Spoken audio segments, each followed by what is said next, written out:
नमस्कार। अंतर्राष्ट्रीय ओजोन दिवस की आप सभी को शुभकामनाएं। मेरी आज की कक्षा उन सभी कर्तव्यनिष्ठ, संवेदनशील, विवेकशील और भविष्योन्मुखी पर्यावरणविदों, अंतर्राष्ट्रीय संगठनों और सम्मेलनों तथा गैर सरकारी संगठनों को जिनके अथक, अनगिनत और अनंत प्रयत्नों के परिणाम स्वरूप ये धरती और पर्यावरण आप और हमारे अनुकूल बन पाई है। आज से 35 वर्ष पहले 1950 में अंटार्कटिका महाद्वीप के ऊपर जोसेफ फॉरमैन के द्वारा ओजोन परत में होने वाले छिद्र का पता लगाया था और तब से लेकर अब तक ओजोन परत में होने वाले छिद्र पर चिंता व्यक्त करने हेतु अनेक अंतर्राष्ट्रीय संगठनों के माध्यम से ठोस कदम उठाने का प्रयास किया गया।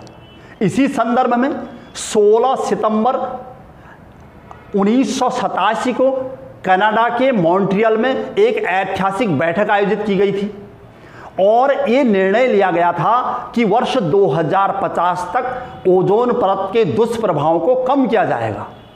और सबसे बड़ी बात कि ओजोन परत को क्षय करने वाले तत्वों जैसे CFC, HCFC, HBFC, methyl bromide, carbon monoxide के अलावा अनेक हानिकारक तत्वों के उत्पादन को कम किया जाएगा।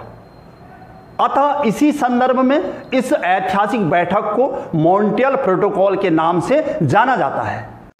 आगे चलकर 1992 में रियो डी जेनेरियो के पृथ्वी सम्मेलन में जलवायु परिवर्तन के अलावा ओजोन परत के क्षय और ग्लोबल वार्मिंग जैसे विषयों पर चिंता व्यक्त की गई और निर्णय लिया गया कि दुनिया के देश सामूहिक रूप से पर्यावरणीय समस्याओं से निपटने का प्रयास करेंगे। इसी संदर्भ में 1994 में UN महासभा द्वारा पहली बार 16 सितंबर को अंतर्राष्ट्रीय ओजोन दिवस मनाने की घोषणा की गई।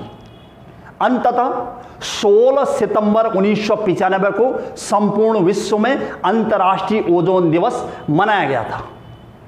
पृथ्वी सम्मेलन, क्योटो प्रोटोकॉल, जोहान्सबर्ग पृथ्वी सम्मेलन, कोपेनहेगन सम्मेलन आदि अनेक सम्मेलनों के बाद भी पर्यावरण संरक्षण, ग्लोबल वार्मिंग, जलवायु परिवर्तन अथवा ओजोन परत के संरक्षण हेतु कोई ठोस और सकारात्मक पहल नहीं की जा सकी।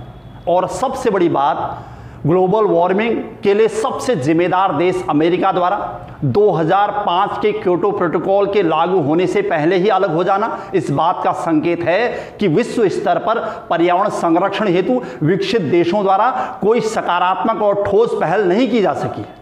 इसके अलावा दक्षिण एशियाई देशों चीन और भारत के द्वारा भी पर्यावरण संरक्षण हेतु कोई ठोस कदम नहीं उठाए जा सके। वर्तमान परिप्रेक्ष्य में जहां एक ओर संपूर्ण विश्व कोरोना महामारी की चपेट में है तो दूसरी ओर पर्यावरणीय प्रदूषण में लगभग 35% की कमी होना, कार्बन के स्तर में लगभग 1.5 से 2% की कमी होना, कार्बन डाइऑक्साइड के स्तर में कमी, नाइट्रोजन ऑक्साइड के स्तर में लगभग 60% की कमी होना और सबसे बड़ी बात ओजोन परत के छिद्रों के बंद होने के संकेत मिलना एक आशानुकूल और क्रांतिकारी संकेत है। आइए आप और हम अंतर्राष्ट्रीय ओजोन दिवस 2020 की थीम ओजोन फॉर लाइफ के महत्व को समझते हुए व्यक्तिगत स्तर पर पर्यावरण संरक्षण हेतु उपाय ढूंढें और दुनिया के लिए एक रोल मॉडल बने। जय हिंद, जय भारत।